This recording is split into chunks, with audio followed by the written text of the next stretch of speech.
नमस्कार साथियों, गौरव ज्ञान धारा में आप सभी का स्वागत है। इस सप्ताह अपन आपके आरबीएससी की कक्षा 10 का पहला चैप्टर पूरा करने वाले हैं और मुझे खुद अनुमान नहीं था कि इसे पूरा होने में 18 से 20 क्लासें लगेगी, क्योंकि ये चैप्टर खुद अपने आप में आधी किताब है। और आधी किताब क्या है, पूरा ही राजस्थान का इतिहास है। तो एक तरीके से इस चैप्टर के माध्यम से अपन ने राजस्थान का इतिहास तकरीबन तकरीबन पूरा पढ़ लिया है। वैसे मैं कई बार राजस्थान का इतिहास आप लोगों को पढ़ा चुका हूं, लेकिन आरबीएससी पढ़ाने की जो मेरी दिल की इच्छा थी कि आरबीएससी, मुझे कुछ बच्चों के लिए ये विद्यालय पुस्तकों का जो भय है उसको खत्म करना है, इसको पढ़ाना है, तो वो वाली इच्छा इसके जरिए पूरी हो रही है। पहले भी मैंने आरबीएससी का बैच लिया है, लेकिन छठी सातवीं आठवीं तक ही किताब में पढ़ा पाया था। लेकिन इस बार निश्चय करके ये बैच शुरू किया अपन ने कि अपन पूरा बैच पढ़ेंगे, यानी पहले कक्षा 10 से शुरू कर रहे हैं, क्योंकि मोस्ट ऑफ प्रश्न कक्षा 10 से बन रहे हैं। फिर कक्षा 9 वाली किताब को पढ़ेंगे, फिर 8, 7 और 6 इस क्रम में अपन चलने वाले हैं। 2 से 3 महीने तकरीबन आप लोग मान के चलें कि ये बैच चलेगा। सारी परीक्षाओं के लिए, जितनी भी परीक्षाएं हैं और जिसमें भी राजस्थान जीके पूछा जाता है, भाई साहब आपको आरबीएससी पुस्तकें पढ़ने की सलाह दी जाती है। और अब मैं आरबीएससी पुस्तकें की पढ़ने की सलाह नहीं दूंगा, क्योंकि मैं खुद ये यहाँ पे पढ़ा रहा हूँ। आप ये चीज देख लो, आरबीएससी में जो अधूरापन है उसको भी पूरा करेंगे, उसके बाहर से भी जो सवाल बनते हैं उनको भी कवर कर रहे हैं। ठीक है, तो आज टावरों पे का देखो, अन्य शासक सारा का सारा पढ़ना। अन्य शासक में एक तो अपने आ जाएंगे जाट वंश, ठीक है, भरतपुर के और धौलपुर के जाट आ जाते हैं। करौली के यादव आ जाएंगे, करौली के यादव आ गए। एक परमार वंश अपन पढ़ने वाले हैं और एक भाटी वंश, ठीक है, भाटी वंश। अब ये अकॉर्डिंग टू आरबीएससी ही चलूंगा मैं, इसमें ज्यादा आप लोगों को इसमें और एक्स्ट्रा डिटेल बहुत अधिक नहीं बताने वाला हूं। कारण यह है कि छोटे छोटे से दे रखे हैं आपके आरबीएससी के अंदर, 2 पेज के अंदर ये सारा का सारा मैटर दे रखा है, तो इसको बढ़िया नोट्स पेकिंग तरीके से अपन पढ़ लेंगे और तकरीबन इनमें से प्रश्न यहीं से बनते हैं। जो आरबीएससी में दे रखा है तकरीबन वहीं से बनते हैं प्रश्न। और जो इनके अलावा बनते हैं, तो मान लीजिए वो दुर्गों में कहीं ना कहीं कवर होते हैं, या फिर कला संस्कृति के अंदर कहीं ना कहीं कवर होते हैं, या कहीं ना कहीं लिंकिंग टॉपिक में अपन को पढ़ने को मिल जाते हैं। तो उसकी चिंता मत करना कि गुरुजी इनकी पूरी वंशावली कहाँ है, हमें वो करना है, ये करना है। आप एक बार शांति से इस बैच के अंदर जो क्लासेस चल रही है उसे पूरी हो जाने दो, फिर आप लोगों के जो बचेगा आप लोग आदेश कर देना कि हाँ गुरुजी हमें ये भी पढ़ा दो, तो मैं पढ़ा दूं।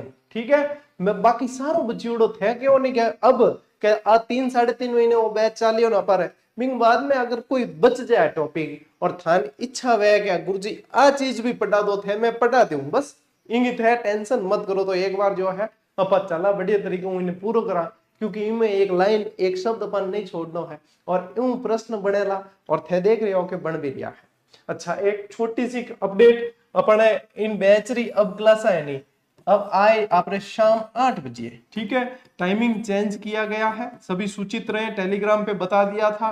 तो जो टेलीग्राम से नहीं जुड़े हैं उनकी चिंता के भंवर बन रहे होंगे कि क्या आज क्लास नहीं आई 12 बजे, क्या सर ने क्लास नहीं ली है, सोमवार है आज, ये है वो है, ऐसा होता है। तो यहाँ पे क्या ध्यान रखेंगे आप, शाम 8 बजे से अपने ये क्लास बैच अब चलने वाला है। 8 बजते ही आप लोगों की क्लास प्रीमियर पे चलने लग जाएगी। और ध्यान रखना, कोशिश करें 8 बजते ही देखें। कारण यह है कि यही एक तरीका होता है नियमित रहने का, कि कम से कम इसके प्रति तो नियमित रहे, तो आपके बाकी शेड्यूल में अपने आप नियमितता आने लगेगी। और जो आपके मन में ये धारणा आती है ना कि आज कल और परसों साथ में जो है 3 क्लास में देख लूंगा, 3 के नोट्स बना लूंगा, ये भाई साहब सिर्फ और सिर्फ अपने आप को मनाने का एक वो क्या, हाँ हम तैयारी कर रहे हैं, एक जताने का एक साधन है, बाकी कुछ नहीं होना। क्लासें इकट्ठी होती जाएगी, लोग आगे निकलते चले जाएंगे। ठीक है, तो यहाँ पे आप लोग क्या करेंगे, ये दूसरी कि आपके आरबीएससी की जो पुस्तक है, ठीक है, उसके बारे में आप बहुत सारे, बहुत मैं कह रहा हूं बहुत, मतलब इस पुस्तक के लिए जितने मैसेज और कमेंट हमारे पास में आए हैं उतनी अपने किसी भी पुस्तक के लिए नहीं आए, इतनी डिमांड है इसकी। तो इसका विमोचन जो है, ये ध्यान रखना, अपन अब मंगलवार को करने वाले थे, लेकिन थोड़ा सा टेक्निकल इशू है, इसकी वजह से बुधवार तक ये किताब आ पाएगी। तो बुधवार अपन, आप बताओ कब करें, इसका टाइमिंग चेंज करके कर लेते हैं। ऐसा करते हैं बुधवार दोपहर 12 बजे, अपने जो आरबीएससी वाला टाइम है ना उस समय कर लेते हैं, जो पहले चलता था दोपहर 12 बजे लाइव कर लेते हैं।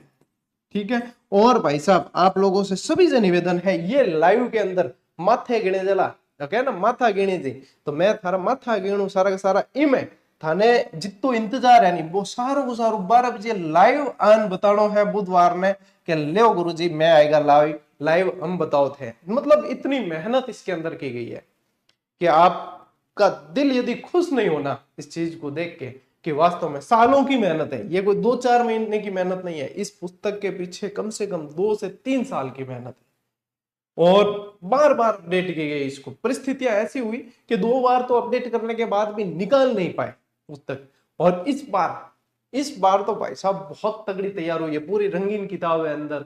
और इस बार तो आप लोगों के कालक्रम वाले और कुछ पेज ऐसे जोड़े अंदर, तो चलो मैं अभी सरप्राइज इसमें नहीं बताता, अब सरप्राइज इसमें लाइव में बताएंगे आप लोगों के लिए, इसमें बहुत सारे सरप्राइज है। तो ये दोनों अपडेट अपने को ध्यान में रखना। अब अपन बढ़ते हैं क्लास की तरफ, ठीक है। अब कहीं लागी कितना टाइम लियो मैं और चीज बताने में 5 से 6 मिनट, कहीं लागी 5 से 6 मिनट हमारे व्यर्थ हो गए कि कौन रहे, होश मत करो, मैं टाइम बचाने खातिर आयोड़ हूं, ठीक है, बचाऊंगा, ठीक है। चलिए सबसे पहले अपन पढ़ते हैं जैसलमेर के भाटी। देखो जैसलमेर में जो भाटी है शब्द वो भट्टी शब्द से बना है, एक राजा हुए थे भट्टी और फिर वहां से जो है भाटी शब्द बना है, और भटनेर भी इसी कारण ही वहां पे नाम पड़ा था। तो यहाँ पे यदि अपन देखें उत्पत्ति, देखो राजस्थान के 2 वंश ऐसे हैं जो अपना संबंध भगवान श्री कृष्ण से बताते हैं, एक तो जैसलमेर के भाटी और एक करौली के यादव, एक करौली के यादव, ये ध्यान रखना है। तो देखो इस वंश का संबंध जैसलमेर के भाटी राजवंश स्वयं को चंद्रवंशी यादवों से संबंधित करते हैं। अब भगवान श्री कृष्ण कौन थे, यदुवंशी थे, भगवान श्री कृष्ण यदुवंशी थे, इसीलिए करौली के यादव भी खुद को भगवान श्री कृष्ण से संबंधित बताते हैं और ये भी बताते हैं कि हम चंद्रवंशी यादवों से संबंधित है, इसलिए श्री कृष्ण से संबंध जोड़ते हैं। मूल पुरुष ये अपना जो है संबंध किससे जोड़ते हैं, भगवान श्री कृष्ण से जोड़ते हैं। नियमित इतिहास की बात करें तो विजयराज के शासन काल से भाटियों का नियमित इतिहास देखने को मिलता है। विजयराज हुआ एक शासक, फिर उसका पुत्र भोज हुआ, विजयराज का पुत्र भोज हुआ, ये जो है फिर शासक देखने को मिलते हैं। मुख्य शासक इसमें पढ़ने को मिलते हैं जैसे कि राव जैसल, हर्राय, मूलराज, ये लूणकरण, ये पढ़ने को मिलते हैं, तो ये अपने को ध्यान रखने पड़ेंगे। अब देखो प्रमुख शासक में दे रखा है आपके आरबीएससी में राजा भोज। अब राजा भोज देखो एक मालवा में अलग है, एक मालवा के राजा भोज अलग है, मालवा के राजा भोज ये अलग है, ये भोज परमार थे, ये कौन थे, ये भोज परमार थे। एक आपके गुर्जर प्रतिहार में भी राजा भोज पढ़ने को मिलते हैं, तो ये सभी एक साथ मत कर लेना आप। गुर्जर प्रतिहार में भी भोज पढ़ने को मिलते हैं, जो है मिहिर भोज, कौन है, मिहिर भोज। और ये जो परमारों के राजा भोज है इनसे संबंधित कहावत प्रचलित है, कहाँ राजा भोज कहाँ गंगू तेली, तो ये वहां से प्रचलित है, ये भी ध्यान रखेंगे अपन। अब देखो प्रमुख शासकों के अंदर ये विजयराज के पुत्र हुए और गौरियों के विरुद्ध लड़ते हुए वीर गति को ये प्राप्त हो जाते हैं, जैसा कि आपके आरबीसी के अंदर बताया। यहाँ पे प्रारंभ में आप लोगों को ये ध्यान में रखना है, भगवान श्री कृष्ण से अपना संबंध जोड़ते ये ध्यान रखना है। स्वांगिया माता इनकी जो है कुल देवी होती है, ये भी ध्यान रखें, स्वांगिया माता, ठीक है, स्वांगिया माता। चलिए ओके, स्क्रीनशॉट लो, आगे बढ़ता है। देखो इनके बाद में आपको ध्यान रखना है रावल जैसल। अच्छा यहाँ के जो शासक है ना, जैसलमेर के शासक अपने नाम के आगे रावल लगाते हैं, क्या ध्यान रखोगे, जैसलमेर के शासक ज्यादातर इनके नाम के आगे क्या लगता है, रावल लगता है। जैसे कि मेवाड़ के शासकों के आगे क्या लगता है, राणा लगता है ना। डूंगरपुर बांसवाड़ा जाओगे तो महारावल लगता है, जयपुर जोधपुर के अंदर राजा महाराजा ये लगता है, तो यहाँ पे जो है रावल लगाते हैं, आगे ध्यान रखना। ये भोज के उत्तराधिकारी हुए हैं और इन्होंने जैसलमेर की नींव रखी है। इन्होंने क्या किया है, जैसलमेर की नींव रखी है, ये ध्यान रखना है आप लोगों के, ठीक है। इन्हीं के नाम से जैसलमेर नाम पड़ा है, ठीक है। हर्राय भाटी के बारे में ध्यान रखना है कि इन्होंने अकबर के नागौर दरबार में, जो कब आयोजित हुआ था 1570 में, अधिकांश यहाँ के राजा जो थे जैसलमेर, बीकानेर, जोधपुर वगैरह के, वो नागौर दरबार में उपस्थित हुए थे और वहां पे अकबर की अधीनता स्वीकार की थी। अकबर के साथ में कईयों ने वैवाहिक संबंध भी स्थापित किए थे और अकबर ने यह नागौर दरबार जो है राजा बहरमल की सहायता से आयोजित किया था, ठीक है। उसका मेन मकसद ही यही था कि यहाँ पे जो है राजपूतों का साथ अपने को प्राप्त करना है, तो नागौर दरबार लगाओ, और नागौर के अंदर दरबार लगा के उन्होंने ये चीज की थी, तो ये ध्यान रखना है अपने को। तो यहाँ अधीनता स्वीकार कर ली, और अकबर के साथ अपनी पुत्री का विवाह करने वाले शासक कौन थे? राजा हर्राय बाटी, रावल हर्राय बाटी। फिर आपके आरबीसी के अंदर एक शासक दे रखे इनके जवाहर सिंह, ये भाटी वंश के अंतिम शासक हुए हैं, ये दे दिया। अब इसका मतलब ये नहीं है कि ये इतना ही दिया है, इसका मतलब ये नहीं है। मेन चीज क्या है? जैसलमेर के भाटियों में पढ़ने हैं, जैसलमेर के 2.5 साके प्रसिद्ध है, यानी कि 2 साके तो पूरे हुए और एक साका जो है वो पूरा नहीं हुआ, वो आधा हुआ है। ठीक है, अब वो 2.5 साके जो पढ़ने हैं अपन को, वो ध्यान रखना है। अब देखो साका क्या होता है, जो नए बच्चे हैं वो ध्यान रखेंगे। साका का मतलब होता है केसरिया, केसरिया प्लस जौहर। अब जो केसरिया में क्या होता है कि पुरुष जितने भी होते हैं, जैसे योद्धा जितने भी है, वो लड़ने जाते हैं दुश्मनों से, और अपने ज्यादातर राजपूतों में युद्ध करने जाते हैं तो क्या केसरिया बाना धारण करके जाते हैं। केसरिया बाना धारण करने मतलब ही वही है कि जान युद्ध भूमि में जाना है, और युद्ध भूमि में जाने का मतलब वो है कि वीर गति में प्राप्त हो सके, तो केसरिया धारण कर लेते। यानी केसरिया की जब घोषणा हो जाती कि केसरिया करना है, यानी कि एक एक आदमी चाहे जितने हैं 8-10 जितने मार सके उनको मारना है, और स्वयं भी वीर गति को प्राप्त हो जाना है, वो केसरिया करना है। और जब योद्धा केसरिया कर लेते थे तो पीछे महिलाएं जो है, वो एक जौहर कुंड होता था, उसके अंदर अग्नि जलाई जाती थी, और उस अग्नि कुंड के अंदर सारी महिलाएं जितनी भी पीछे बचती थी वो अपने आप को समर्पित कर देती थी, यानी कि एक तरीके से अग्निदाह हो जाता था। ये इसलिए किया जाता था क्योंकि अपने सतीत्व की रक्षा करने के लिए, अपने स्त्रीत्व की रक्षा करने के लिए छत्राणियां या जितने भी पीछे रानियां होती थी वो जौहर करती थी। और जब ये दोनों चीज हो जाती थी तब ये क्या कहलाता था? तब ये कहलाता था साका। और जैसलमेर जो है वो अर्ध साके के लिए जाना जाता है, यानी यहाँ पे 3 साके पूरे नहीं हुए, 2 तो पूरे हुए और 1 हुआ आधा, इसलिए 2.5 साके के लिए जाना जाता है। और वो 2.5 साके कौन कौन से, किस किस के समय, वो ध्यान रखना है। तो एक बार स्क्रीनशॉट लो, फिर अपन पढ़ते हैं उसको भी। देखो टावरो, जैसलमेर किले के इतिहास में 2.5 साके बहुत प्रसिद्ध है, जिसमें से प्रथम जो शाखा है आपके, वो शासक जैसलमेर के जो है मूल राज्य के समय हुआ है।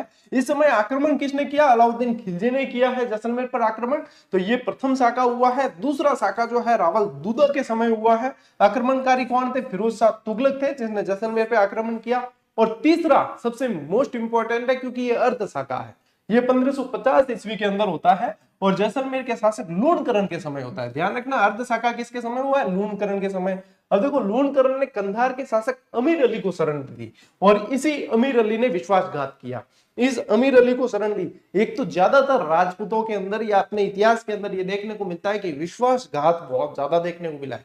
यदि ये विश्वासघाती, ये गद्दार नहीं हुए होते ना, तो राजस्थान का इतिहास कुछ अलग होता है। इन गद्दारों की वजह से ही हर जगह देखना कि राजपूतों को या अपने राजाओं को, जिनको भी पराजय का मुंह देखना पड़ा है, वो इन गद्दारों की वजह से। बाकी हमारी स्थापत्य कला इतनी शानदार थी कि मुगल आक्रांता या मुस्लिम आक्रांता या जो भी बाहरी आक्रांता थे, वो उनके द्वार तक नहीं खोल पाते थे, वो उनका बाल बाका तक नहीं कर पाते थे। लेकिन भेदिए भाई साहब, कहते हैं कि घर का भेदी लंका ढाए, तो भेदिए जहां जहां हुए हैं वहां पे पतन निश्चित है। तो यहाँ पे भी क्या हुआ, इन्होंने शरण दी। एक तो विश्वास अपन बहुत करते थे, तो ये क्या है, इन्होंने शरण दी, और जिसको शरण दी उसी ने विश्वासघात किया। अमीर अली ने विश्वासघात करते हुए लूणकरण पर आक्रमण कर दिया। लूणकरण अपने साथियों के साथ लड़ते हुए मारे जाते हैं इसके अंदर, ठीक है, वीर गति को प्राप्त हो जाते हैं। लेकिन जितने भी योद्धा और सेनापति और थे, उन्होंने संघर्ष किया और ये युद्ध जीते थे। ये युद्ध जीते थे, केसरिया हुआ था, ये युद्ध जीते थे, लेकिन अंतिम रूप से भाटी विजय रहे, जिसके कारण जौहर नहीं हो पाया। तो क्या हुआ कि पीछे जब जौहर की अग्निकुंड जल रहा था, तब तक ये पता चल गया कि अपन जीत गए हैं।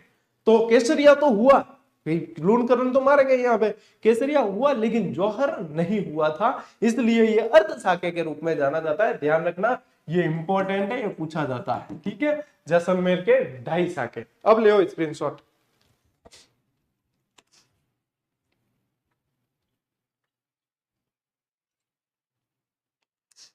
आगे बढ़ा के, ओके, बहुत शानदार। भरतपुर का जाट राजवंश और इसकी प्रतापी शासक। आज अपने जितने भी जाट बंधु जो है, जितने भाई बहन पढ़ते हैं, उनको मजा आने वाला है, क्योंकि उनमें से क्या है कि एक आगे राजा सूरजमल की एक विशेषता दे रखी है, उसमें आप लोगों को बड़ा आनंद आएगा। वास्तव में क्या बात है। और जाटों के राजा ऐसे हुए कि मुगलों के नाक में दम कर दिया था, और इनके बारे में तो कहा भी जाता था गोकुला जाट मुगलों का काल, क्या कहते थे, गोकुला जाट मुगलों का काल। अच्छा, राजा राम जाट तो ऐसे हुए कि सिकंदरा के अंदर जो अकबर की समाधि थी, अकबर की जो कब्र थी, उसमें से हड्डियां निकाल के जला दी थी। बताओ, ऐसे ऐसे जो है यहाँ पे जाटों के शासक हुए। तो देखिए, जाट राजवंश के उदय के बारे में ये दे रखा है आरबीएससी के अंदर कि जाट एक कृषक जाति थी। और आने वाले समय में भाई साहब यहां से भी प्रश्न बनेगा।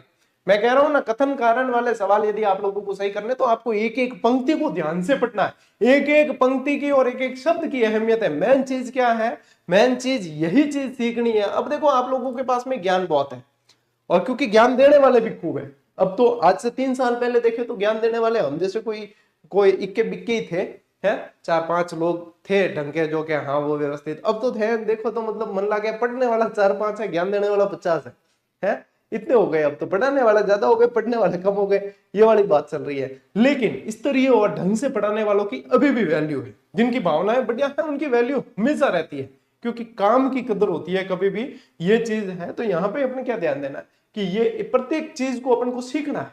मेन चीज क्या है, याद करनी है चीजें। और एग्जाम पैटर्न तभी हमें इजी लगने लगेगा जब हम इन चीजों को सीख जाएंगे कि इनका हल कैसे करना है।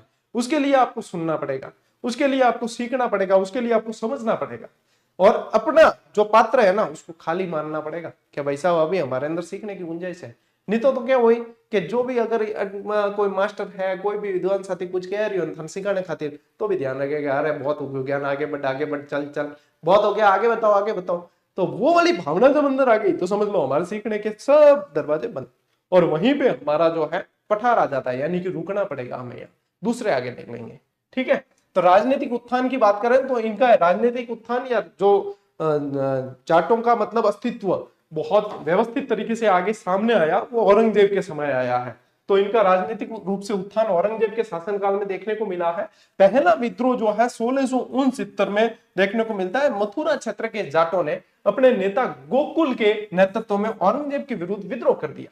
ठीक है, सबसे पहले यहीं पे गोकुला जाट, गोकुल जाट या गोकुला जाट कहते हैं, इनके नेतृत्व के अंदर औरंगजेब के विरुद्ध विद्रोह कर दिया। और यहीं से राजनीतिक अस्तित्व सामने देखने को मिलता है। ठीक है, यहाँ पे ध्यान रखना है। गोकुल को जो है इस संघर्ष में गोकुल जाट को मार दिया गया था। फिर इस संघर्ष का जो विस्तार है, अब देखो गोकुला जाट को मारने के बाद यहाँ पे ध्यान रखना, एक ब्रज नाम के व्यक्ति हुए जिन्होंने इस संघर्ष को आगे बढ़ाया था। और सिनसिन एक स्थान है भरतपुर के अंदर, सिनसिन, और उस क्षेत्र को, ये मेन क्षेत्र रहा है भरतपुर के जाटों से संबंधित। और इसलिए भाई साहब एक प्रश्न बना था कि सिनसिनवार शाखा का संबंध किस वंश से है, सिनसिनवार शाखा का संबंध किस वंश से, ये प्रश्न बना था। जहां पे भी सिनसिनवार लिखा मिल जाए तो ध्यान रखना कि भरतपुर के जाट राजवंश की बात हो रही है। इसके अंदर क्या ध्यान रखोगे। फिर ब्रज ने जो है ये सिनसिन नाम के यहां से जो है यहां से संघर्ष को आगे बढ़ाया। और फिर बाद में राजा राम इस संघर्ष को आगे बढ़ाते हैं। संघर्ष का विस्तार राजा राम के समय हुआ। गोकुल की मृत्यु के बाद उनके द्वारा शुरू किए संघर्ष को राजा राम ने जारी रखा। और नेतृत्व परिवर्तन 1688 में देखने को मिला। राजा राम की मृत्यु के बाद उनके भतीजे चूड़ामन ने जाटों का नेतृत्व किया है। अब राजा राम के अंदर क्या ध्यान रखोगे, राजा राम के अंदर ध्यान रखना कि अकबर की कब्र से, अकबर की कब्र से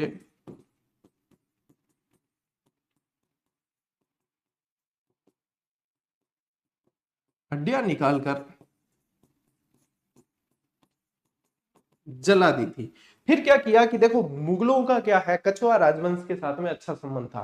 तो कछवाहा राजवंश के राम सिंह को ये नेतृत्व दिया कि ये राजा राम और हमें जो है मुगल कहते कि हमें परेशान कर रहे हैं, इनके जो है विद्रोह को दमन करो। तो वहां से जो है राम सिंह ने प्रयास किए पहले, लेकिन राम सिंह की जो है फिर बाद में हो जाती है मृत्यु। तो राम सिंह की मृत्यु होने के बाद में राम सिंह के पुत्र जो हुए बिशन सिंह, उन बिशन सिंह ने जो है यहाँ पे इनके संघर्ष को दबाने का प्रयास किया है। कादिर बख्श हुए जो औरंगजेब के बेटे हुए हैं, उसने भी वहां पे इनका साथ दिया है। ठीक है, तो ये ध्यान रखना है नेतृत्व परिवर्तन के अंदर कि राजा राम की मृत्यु के बाद में भतीजे चूड़ामन ने जाटों का नेतृत्व को आगे बढ़ाया है। लेकिन भतीजे चूड़ामन के विरुद्ध फिर बिशन सिंह आया था, कछवाहा वंश का बिशन सिंह, जिसने मुगलों की तरफ से संघर्ष करते हुए चूड़ामन के विद्रोह को दबाया था। ये ध्यान रखना है, स्क्रीनशॉट ले लो, आगे बढ़ते हैं। देखो चूड़ामन के बारे में अब पढ़ते हैं। स्वतंत्र राज्य के संस्थापक, यानी कि भरतपुर के जाट राजवंश के अंदर जो सबसे पहला स्वतंत्र जाट राजा हुआ है वो हुआ है चूड़ामन। ठीक है, भरतपुर के स्वतंत्र जाट राज्य का संस्थापक किसे माना गया है? चूड़ामन को माना गया। मुगलों से संघर्ष में देखो चूड़ामन ने मथुरा और आगरा के मुगल इलाकों पर धावे बोलकर मुगल शक्ति को झकझोर दिया था। ठीक है, हिला दिया था भाई साहब चूड़ामन ने मुगलों को तो पूरी तरीके से। और यहाँ पे ये ध्यान रखना है कि ये जो है ना पहले यहाँ अपने मथुरा के थून वगैरह इन स्थानों पे कब्जा करते हैं और मथुरा और इसके आसपास, मथुरा डीग और इसके आसपास जाटों का बहुत जबरदस्त वर्चस्व रहा था। ठीक है, अब देखो दमन का प्रयास किया गया। मुगल सम्राट ने कछुआ नरेश बिशन सिंह को चूड़ामन का दमन करने के लिए भेजा, पर उसे पूर्ण सफलता नहीं मिली थी।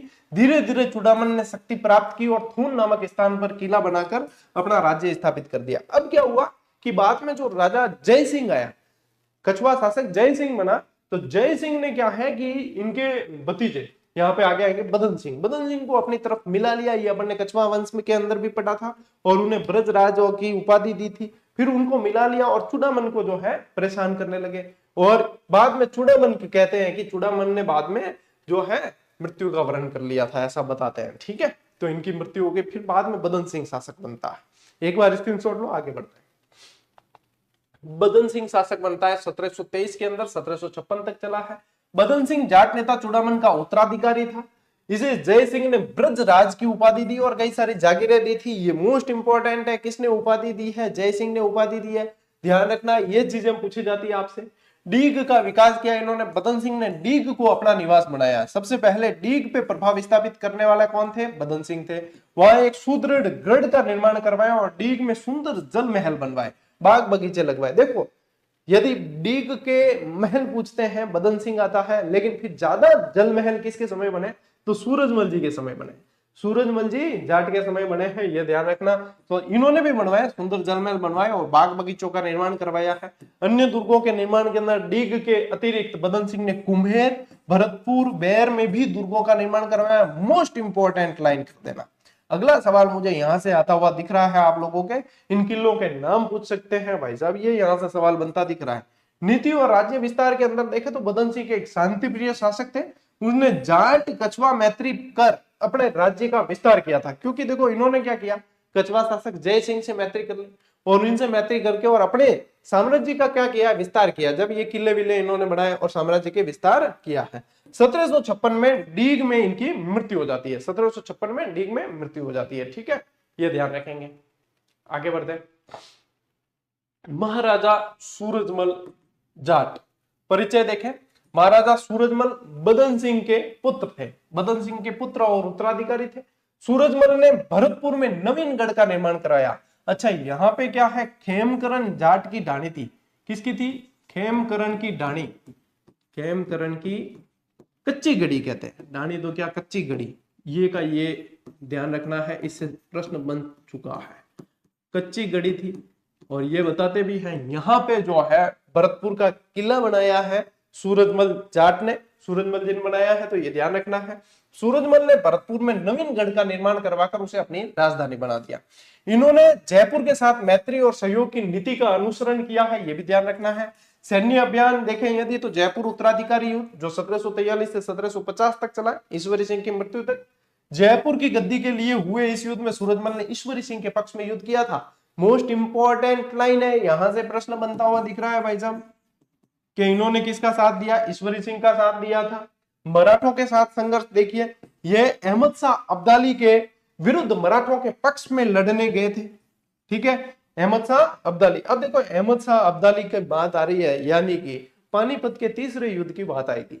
पानीपत के तीसरे युद्ध में, पानीपत के तीसरे युद्ध में जब सदाशिव भाऊ वहां से मराठा सेना को लेकर आगे बढ़ते हैं, तब यहाँ पे उनको ध्यान आता है कि वहां पे भरतपुर के राजा सूरजमल जी से हमें सहायता मिल सकती है। सूरजमल जी ने सहायता दी। जब इसके पानीपत के तीसरे युद्ध में मराठों की पराजय हुई तो 50,000 मराठाओं ने सूरजमल जी के यहाँ पे शरण ली थी और इन्होंने कहा था, अहमद शाह अब्दाली और इन्होंने, कि इन्हें मुझे सौंप दो, लेकिन इन्होंने नहीं सौंपा था, जिससे अहमद शाह अब्दाली इनसे बहुत खफा हुआ था। लेकिन फिर भी इन्होंने नहीं सौंपा था, जिसकी इतिहासकार बहुत प्रशंसा करते हैं जिस काम की। ठीक है, मराठा सेनानायक सदाशिव भाऊ के व्यवहार से बाद में खिन्न हुए थे और ये वापस भरतपुर लौट आए थे। इनका व्यवहार, सदाशिव भाऊ का व्यवहार ठीक नहीं था, फिर ये वापस भरतपुर भी लौट आए थे।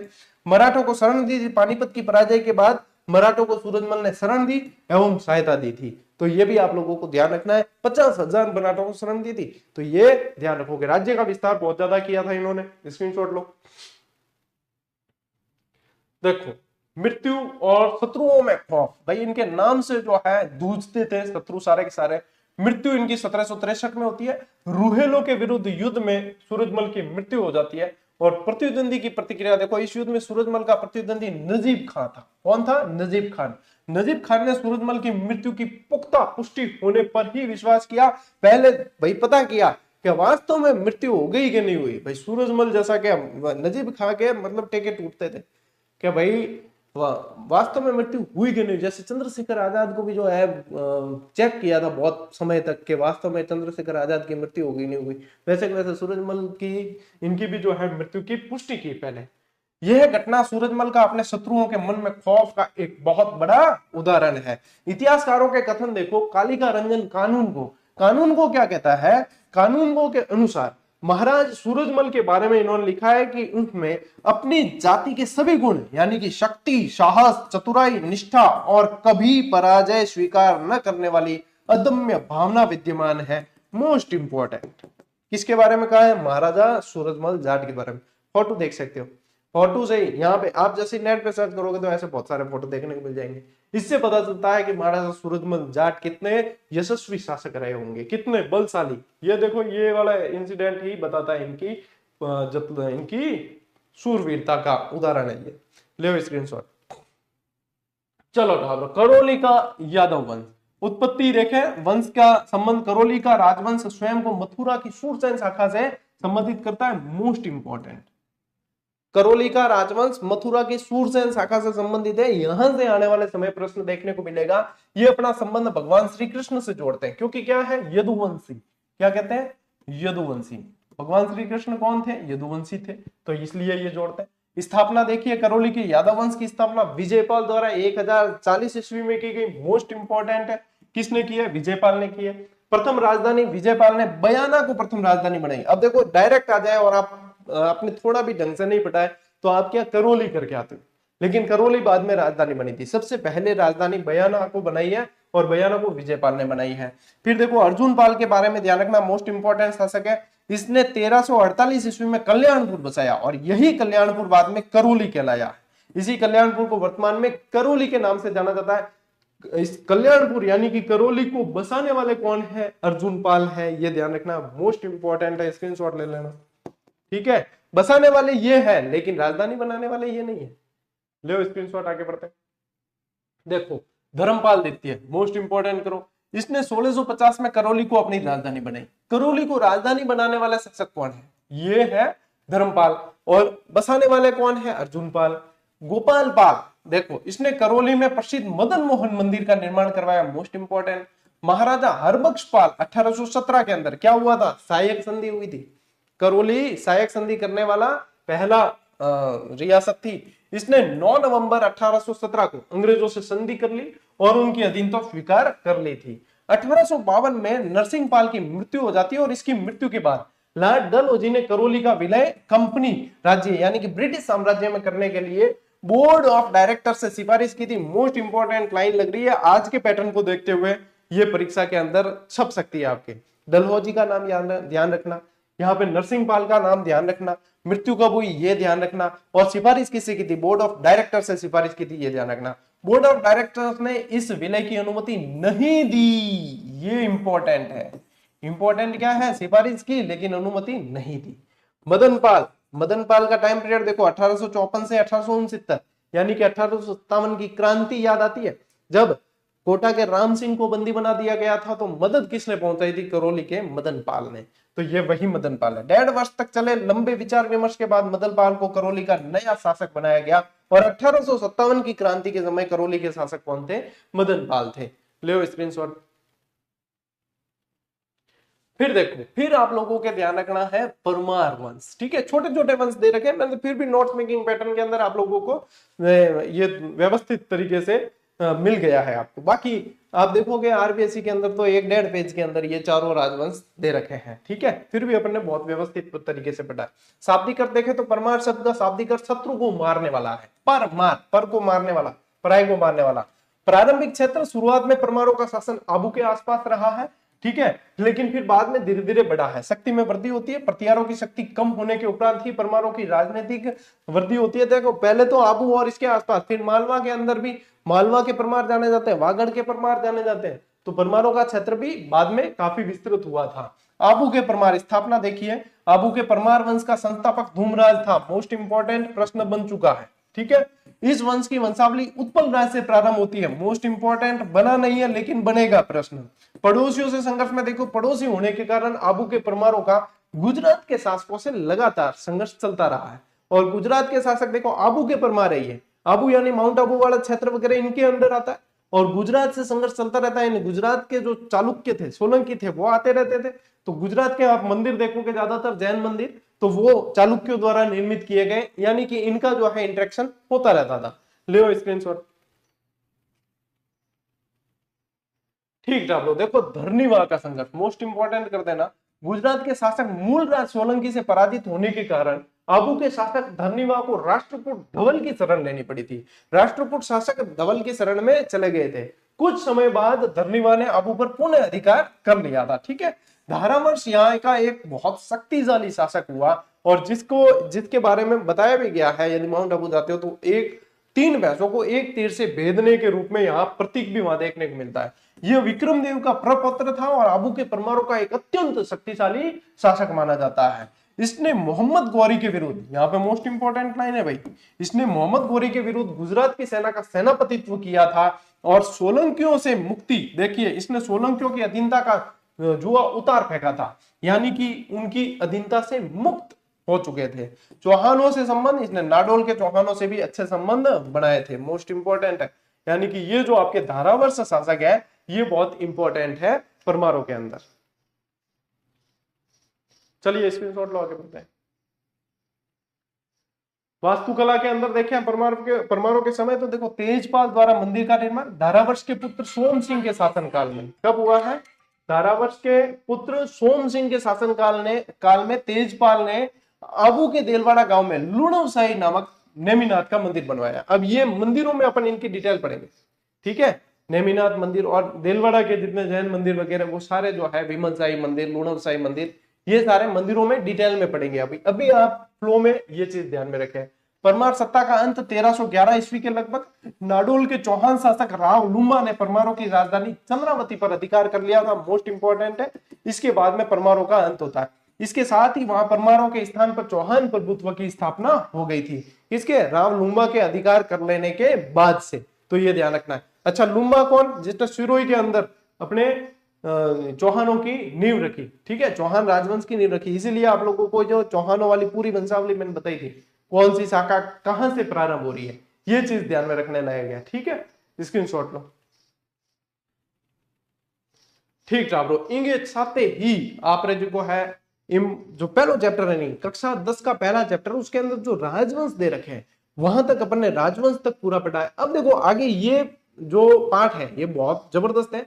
इसमें आगे 2 क्लास और इसी चैप्टर की आने वाली है। इस चैप्टर के अंदर आगे जो 2 क्लास है उसमें उत्तराधिकारी संघर्ष बहुत बढ़िया तरीके से दे रखे हैं और वहां से बहुत सारे प्रश्न बनते हैं, ठीक है। उत्तराधिकारी संघर्ष से संबंधित और जो बचा हुआ है 2 क्लास कुल मिला के और आएगी इस चैप्टर की। उसके बाद में ये पहला बहुत बड़ा शानदार चैप्टर आप लोगों के पूरा हो जाएगा, यानी कि एक तरीके से राजस्थान के इतिहास का बहुत शानदार आप लोगों के रिवीजन हो गया। जो फ्रेश पढ़ रहे हैं तो उन लोगों के बेस क्लियर हो गया और आप लोगों का मेन चीज की आरबीएससी का भय दूर होता चला जाएगा।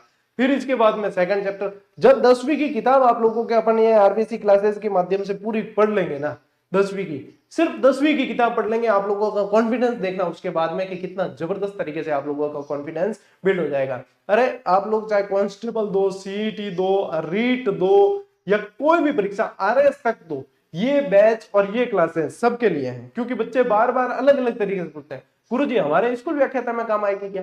और तेरे अगर राजस्थान जीके दियोड़ो है, इतिहास, कला, संस्कृति, भूगोल, तो बिम सब में काम आए। बिम महाराज ने पूछने रो ही काम नहीं है या मन पूछने काम नहीं है, गुरुजी काम आए, मारे काम आए। कई जना पूछ ले गुरुजी मारे जो कोई है वन पाल रो एग्जाम देनो बीम काम आई गए, राजस्थान जी के जिम दियोड़ो एटाबर बीम सब में काम आनी है, अपन की नहीं पूछनो है। यदि आपको ऐसा लगता है कि हमारे स्पेशल सिलेबस के अंदर ये चैप्टर नहीं है, जो मैं पढ़ा रहा हूँ वो चैप्टर नहीं हो, तो उसे भले आप एक बार स्किप कर सकते हो। बाकी मैं समझता हूँ आधे पौने घंटे की क्लास आती है, देख लोगे तो कोई घटना नहीं है, ठीक है, कुछ भी घटना नहीं। पढ़ा हुआ हमेशा काम आता है, कभी भी व्यर्थ नहीं जाता। तो इसलिए क्लास कम से कम देख लिया करो। जो ये मेरे शब्द आप लोगों के कानों में पड़ेंगे वो वहां एग्जाम हॉल में आप लोगों के कानों में गूंजने लगेंगे। जब सवाल सामने आएगा तब वहां पे आप लोगों को लगेगा कि वास्तव में ये तो बहुत जबरदस्त और काम की क्लासें थी, ठीक है। तो इसलिए क्लासें, और चिंता क्यों कर, अब कहीं पैसे लगते हो ना चीज पढ़ने के, या कहीं वैसे भी आप लोगों को इंटरनेट का डेटा तो आप ऐसे ही जो है सोशल मीडिया पे खर्च कर देते हो फालतू की चीजें देखने में, इससे बढ़िया काम की चीजें देख रहे हो ना। कहीं पैसे लग रहे हो तो बात अलग है, यहाँ तो सीधा सीधा आप लोगों को शुद्ध रूप से पढ़ाया जा रहा है। बढ़िया क्लास देखनी है, पेन चला लो, नोट्स बना लो तो और भी बढ़िया, नहीं तो सुन भी लो ना अगर, तो भी फायदा ही है, ठीक है। चलिए आज की इस क्लास में साथियों इतना ही। अब मिलते हैं अपन अगली क्लास में, अगले सेशन में। तब तक के लिए राम राम, जय हिंद।